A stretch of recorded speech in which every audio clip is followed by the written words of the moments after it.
As you know, it's been about a month since I posted. I No, no, no, no. haven't really had any way to film workout videos because my brother has been in wrestling practice and he was my main cameraman. But wrestling is over soon. He's actually at state as we speak, but soon we'll get back to the content grind. And today I'm just doing a little bit of a video that I don't really like making just because it's not as interesting, but it is an interesting topic at hand. But I hope to get back to the workout vlogs and meet vlogs soon because track season is coming up. A little less than a month before it starts, and I will be vlogging a bunch of meets and a bunch of content will be coming this spring. So stay tuned and enjoy this video. So as you can see from the title of this video, today I'm going to be talking about getting rid of recovery runs / junk miles. So many people like to call them junk miles, but I don't really see the point of calling that because they do serve a purpose. They're more of a recovery paced effort, but I'm kind of doing the same thing. They're a recovery type effort, but I'm doing them a little bit faster than most normal people would. So first off, I'm going to tell you the reason I do it, and then I'm going to talk to you about some people who have done this or do similar training to this. So for all of my easy runs, I go at it's called Aerobic Threshold is what my coach calls it, and that is basically just 150 to 170 heart rate, and I'd measure that by a watch and a heart rate monitor on my chest. And basically, it's supposed to be the most efficient for your training. Time on feet, it's supposed to be the most efficient with time on feet. I'm not entirely sure what that means. That's just what my coach says, but I'll put up some studies right here on what that actually means. Now let's talk about how I went about this. So early on in my running career, I did not run nearly as fast as I do now. I was pretty slow, but now that I've built up my aerobic capacity, I've been able to keep my aerobic runs pretty fast, and right now I'm going about 7-minute pace on some very hilly runs. Today it was like 7:0 pace, and sometimes most of the time I'll get under 7, and it feels pretty good because I'm doing it at a low heart rate, and it's a really nice, easy feeling. It's not pushing too hard. But one thing that differs in the way that I do my easy runs is that I do not do recovery runs.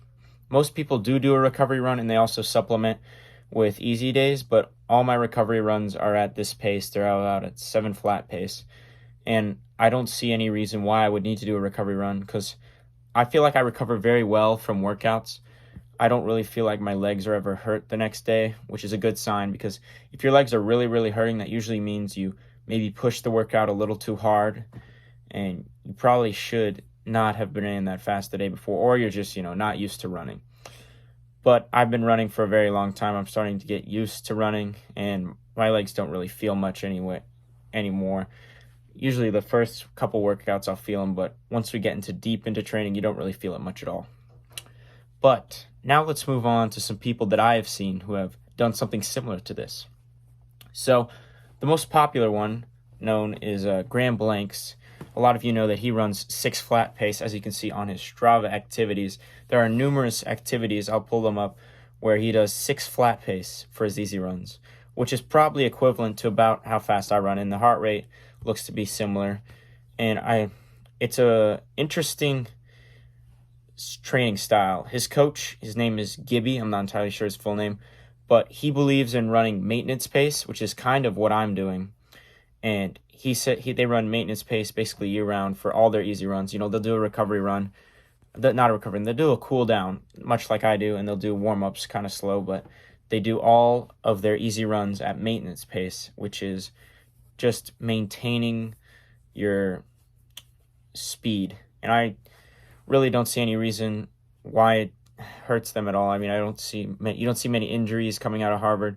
You see a lot of guys doing well, especially Graham Blanks, and I think it's a pretty good training philosophy.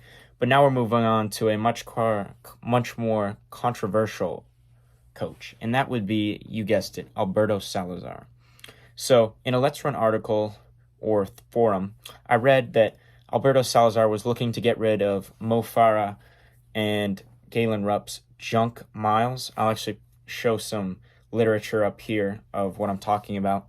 But basically, they started running around 5:40 pace, which is not, well, around 5:40 to 6 flat pace, somewhere around there on most of their easy days, which is pretty crazy. But as you can see, it worked out very well. And I'm pretty sure a lot of his athletes were doing this similar stuff, just getting rid of those junk miles that don't really do much except for maybe rest the legs. But there's really no point to running that slow if you're just gonna, when you can just rest, you know.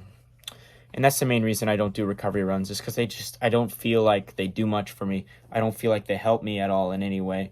I just feel like doing an easy day will be a lot more beneficial, and it's easy, so it doesn't really affect me in my training.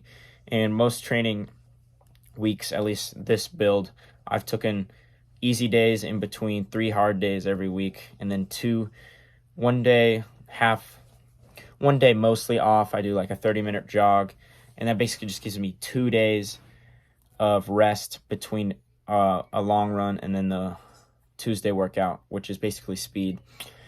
And I've been feeling pretty good this workout, this block. Nothing terrible. I mean, I don't have any injuries, nothing. Everything feels really good, and I think that this is going to be a really good season. I'm building off of a lot of fitness. I've started running workouts about 4 weeks ago. I'm starting to hit good workout paces. I'm doing harder and longer workouts than I've ever done before, and I'm feeling just fine at the end, you know. Not nearly pushing myself as much as I used to back in the day, but I'm running a lot faster, and I'm feeling good doing it. And my long runs have been really good. I've been running about 6 flat for 10 miles a lot of the times. Sometimes I'll do progression runs. I'll throw up some Strava activities over here so you can all see what some different visual aids and stuff like that. But that just about does it for today's video. Thanks for watching, and I hope that maybe you can take this information and maybe use it in your own training. And please subscribe if you feel like it. It is free. There's no reason not to, but thanks for watching. This video comes to an end. I want to say thanks for watching, and make sure to check out my other socials, as I have a podcast and a TikTok. And thanks for watching. Peace.